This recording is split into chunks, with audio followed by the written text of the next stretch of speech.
Hi mga bro! Today, bibili tayo ng very first nating FPV drone. Wala naman tayo talagang expectation sa drone na ito kasi yung bibilihin natin ay second hand na DJI Neo, yung motion control combo. So hindi naman tayo bago sa drone, nakagamit na tayo ng DJI Mini 2 at yung pinakauna nating drone way back 2018 is yung DJI Spark.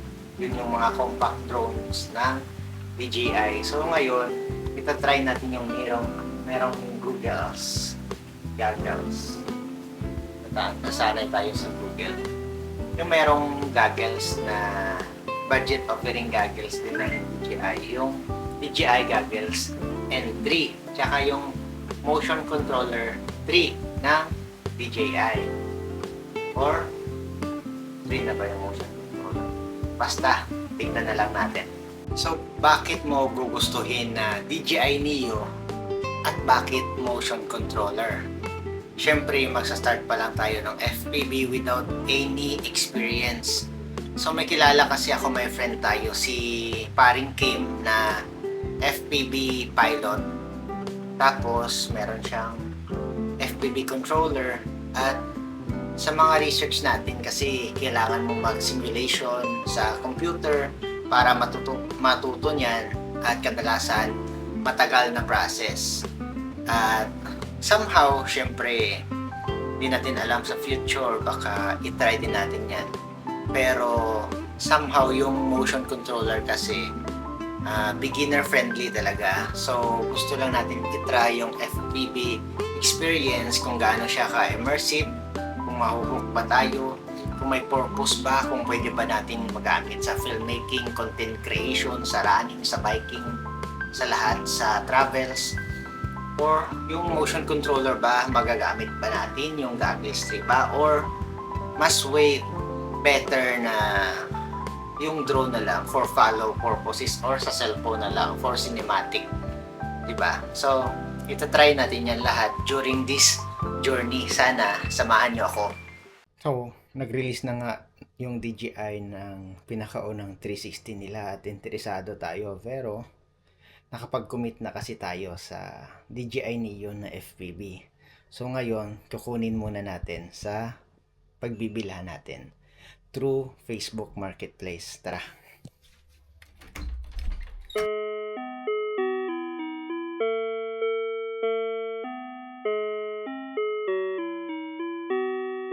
Bali sir, amo ng box and then akin ng drone itself sa bag. I-walkthrough mo lang ako, sir.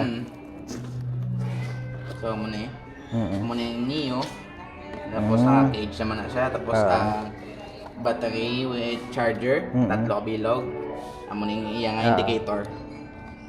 DIY ko lang gawa na charge ang sir. Then remote control naka silicone, complete naman.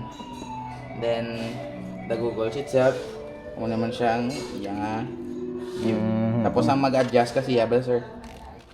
Click twice, ma-on na siya. Tapos click mo pag ito steady.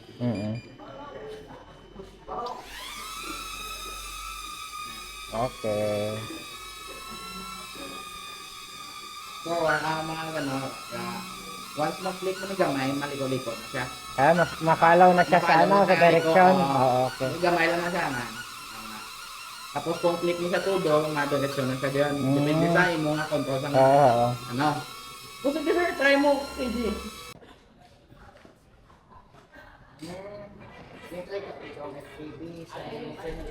Analog to. Hindi mo nikali. Yes.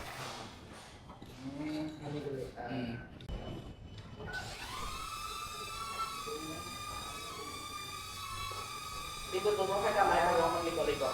Daw may gamit may pwede na. Basta kain mo kamot.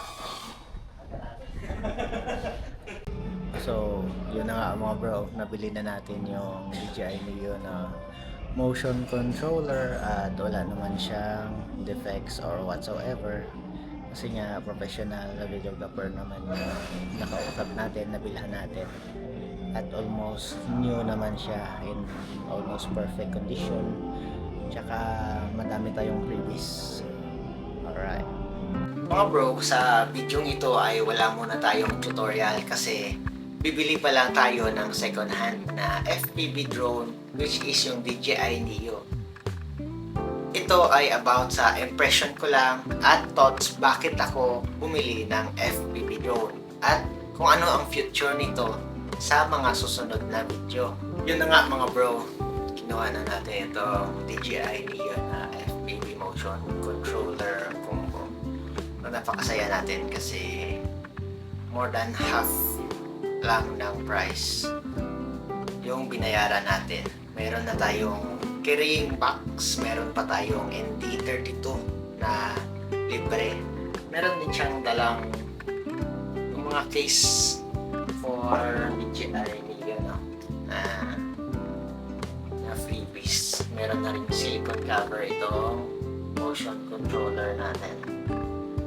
Tsaka kung na-try na rin natin, walang issue yung unit. So excited na tayong i-try ito sa labas. For the meantime, mag-research muna ako ng instructions, tsaka iti-test flight ko muna ito indoors lang muna. After ilang days or ilang flight, mag-update tayo ng experience natin dito sa DJI Neo na FPV combo. Tsaka baka i-try na rin natin yung mga solo flight modes niya kasi hindi naman all the time ay convenient gumamit ng FPV goggles kasi alam niyo naman parang weird tayo tingnan yan sa labas tsaka hindi naman natin yan matadala sa lahat ng okasyon like running, pwede pero mas convenient pa rin yung solo lang. Yan yung kagandahan sa DJI Neo kasi whether FPV mode mo na gusto mo i-experience, no, pwede mo siyang gamitin with goggles and motion controller. Gusto mo na i-control ng normal cinematic drone, pwede kang gumamit ng cellphone kasi meron niyang joystick sa app. At pwede mo rin siyang gamitin as standalone or solo flight mode lang. O, diba? Kaya sulit din yung deal natin today. Antabayanan nyo na lang sa next video yung initial review natin. So for today's video, yun na lang muna. At kung may tips kayo para sa akin, kasi first time ko mag-FPV, ilagay nyo naman dyan mga bro sa comment. Malaking tulong yan at itatry kong mag-reply sa lahat ng comment.